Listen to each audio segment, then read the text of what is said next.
দেউতাও তই ঠিকেই কৈছিল যাব নালাগে বুলি, কিন্তু তোৰ কথা মই নুশুনিলো। মই বাৰু অবাধ্য ক'লো নেকি? মাক বুজাবি, তোৰ ল'ৰাই ভাল শিল্পী হ'ব খুজিও আজি হাৰ মানি গ'ল। কিন্তু তহঁতো দুখ নকৰিবি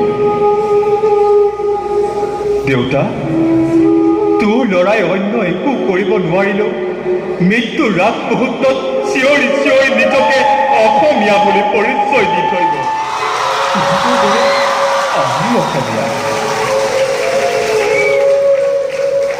তইতো জান ন তোৰ ল'ৰা খোপা ধৰা কেতিয়াও পাব নোৱাৰে, কিন্তু সিহঁতে আমাক মিছাকৈয়ে মাৰিলে। অ দেউতা, বৰ মনত পৰিছে অ তহঁতলৈ। গোটেই গোটেই তেজেৰে লুতুৰি পুতুৰি হৈ পৰিলো। অ মা, কণ্ঠ শুকাই পৰিছে। অ মা, দেউতা, আমি যাবলৈ ওলালো। আশীৰ্বাদ কৰিবি, আমি যাতে ন্যায় পাওঁ। আমি যাতে ন্যায় পাওঁ।